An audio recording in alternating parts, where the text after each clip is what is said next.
Good morning, students. I hope you are well. Today, we will discuss about the exercise questions of the chapter first, Geography as a discipline. The first questions are multiple choice type questions. First question is, which one of the following scholars coined the term as geography? कि किस scholar ने geography term का सबसे पहले use किया, उसको प्रतिपादित किया? The options are Herodotus, Eratosthenes, Galileo and Aristo.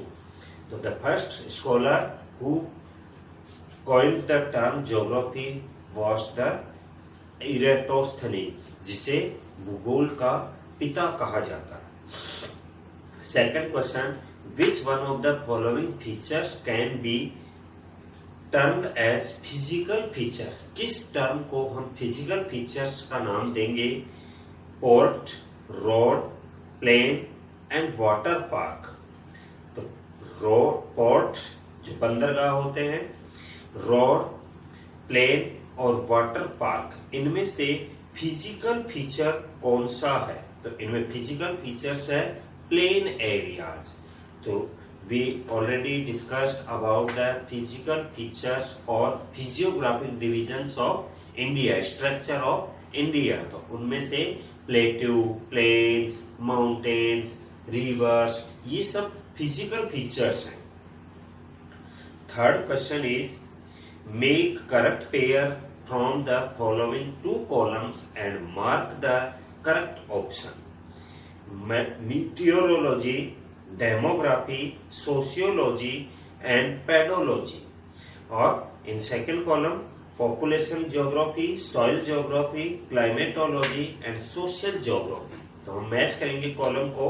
पहला क्वेश्चन है मीटियोरोलॉजी. तो मीटियोरोलॉजी किससे रिलेटेड है? मीटियोरोलॉजी सोशल ज्योग्राफी से रिलेटेड है.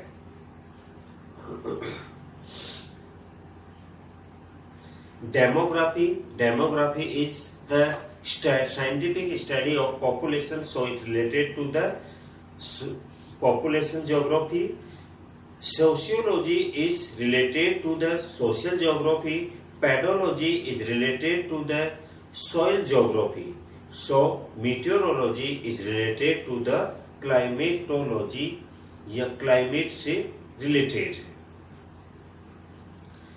Fourth question, which one of the following question is related to cause effect relationship?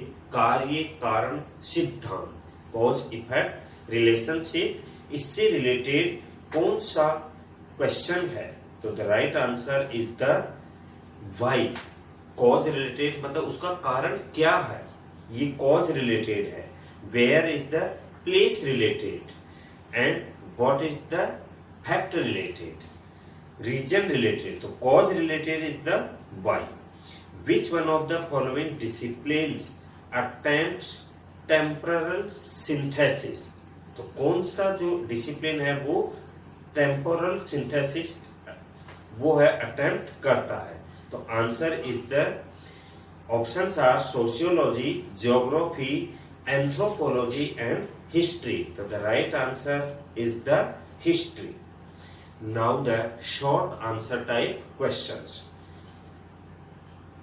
and give the answers of these questions in about 30 words. The first question, what important cultural features do you observe while going to school? अब school जाते हैं तो कौन से cultural features देखते हैं?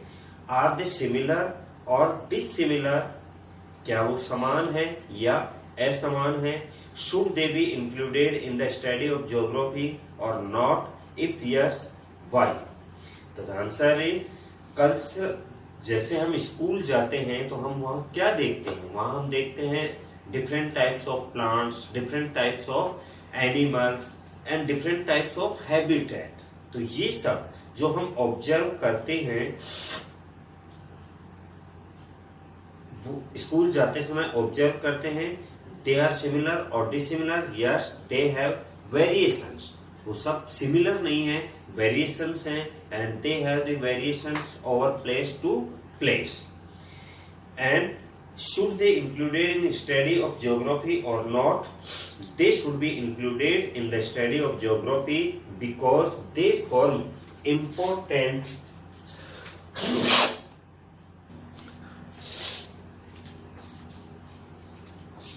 so they included in the study of geography. Yes, they should be included in the study of geography because they form important segment of cultural or man-made features which are parts of human geography. वो सारे cultural में है और man made जो उसमें आते हैं man made features में. So they are the part of human geography.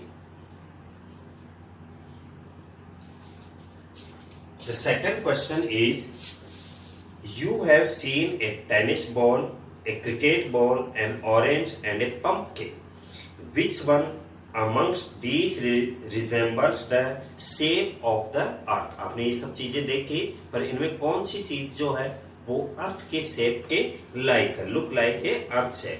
And why have you chosen this particular item to describe the shape of the earth? The answer is the shape of the earth resemble an orange. कि वो एक orange के लायक है जो किनारों पर चपटी है और बीच में चौड़ी है. Because the earth is flat at the poles. वो पोल की तरफ तो फ्लैट है, flat at the poles and it bulges out at the equator.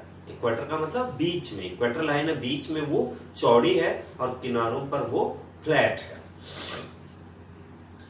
An orange is also flat at its top and bottoms and it is round like the earth. गोल की तरह, अर्थ की तरह वो गोल नहीं है, अंडाकार है, अंडे के समान है कि बीच में से वो उभरी हुई है, वक्राकार है और ऊपर से किनारों पर चपटी है. तो टॉप और बॉटम ऑरेंज का भी ऊपर से फ्लैट है और जो मिडिल साइज है वो थोड़ा वाइड गैप है उसमें.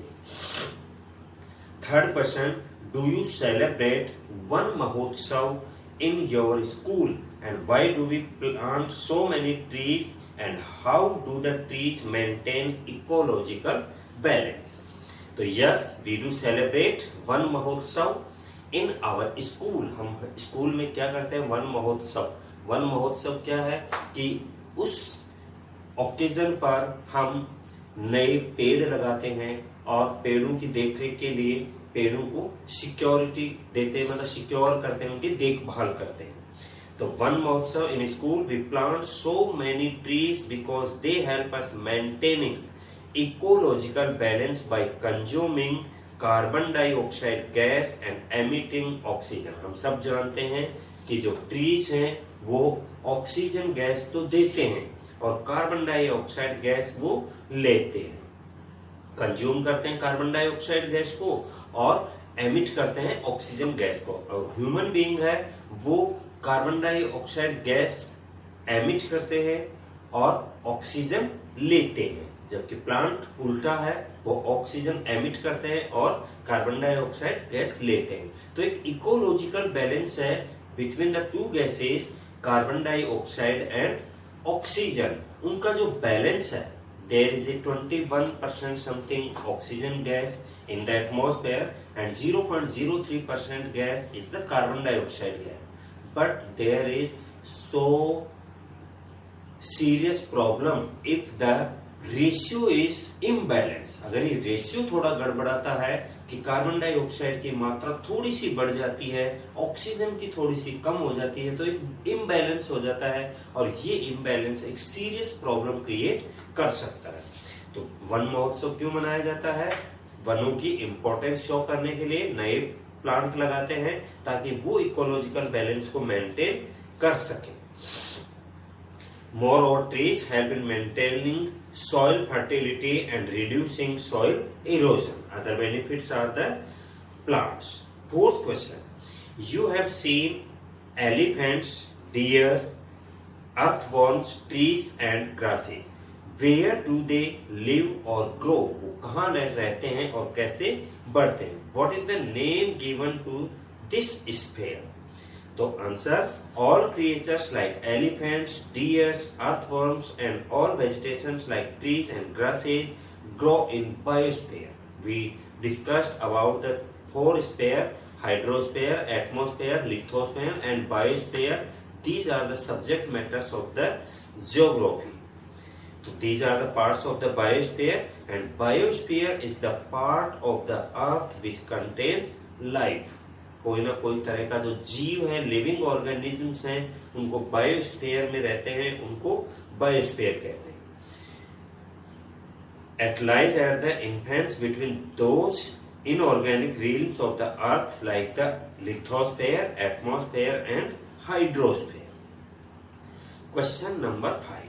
How much time do you take to reach your school from your house? So it is depend about the distance, according to the distance between our house and school. Had the school been located across the road from your house, maybe it may be across of the road of the our house, from our house. And how much time would you have taken to reach school? What is effect of the distance between your residence and the school on the time taken in commuting? There is a great relation between the distance and time.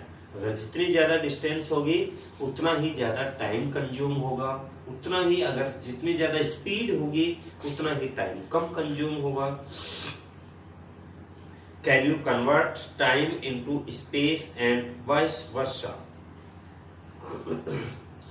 तो normally it takes about half an hour to reach the school from the house. तो it is dependent between the distance between house and schools. Had the school been located just across the road from the house, yes, it would have taken just 5 minutes to reach the school. अगर वो cross नहीं करने पड़े तो हम जल्दी पहुंच सकते हैं. And other things being equal, more distance between house and school takes more time. We cannot convert time into space. Time और टाइम को स्पेस में कन्वर्ट हम नहीं कर सकते. जितना स्पेस बीच में ज्यादा है उतना ही टाइम ज्यादा लगेगा. तो these are the short answer type questions. Students, यह बुक के लास्ट में, मतलब अपने जो चैप्टर 1 है उसके लास्ट में प्रोजेक्ट वर्क दे रखा है. ये प्रोजेक्ट वर्क अपने को एक्सरसाइज नोटबुक में करना है, एक्सरसाइज कॉपी में करना है. उसमें आपको फर्स्ट दे रखा है कि map in the map of India you should be locate the distribution of forest. Different type of natural vegetation है, उसको आपको लोकेट करना है. Second question, the importance of forest, economically importance of forest पर आपको एक ऐसे लिखना है. And third question is describe about the Chipko movement in Rajasthan and Uttaranchal. कि यहाँ पर राजस्थान और उत्तरांचल में चिपको मूवमेंट हुआ था जो पेड़ों को लेकर के था. इस मूवमेंट को आपको डिस्क्राइब करना है. तो ये तीनों जो क्वेश्चंस हैं प्रोजेक्ट वर्क के, ये आपको आपके नोटबुक में करने हैं.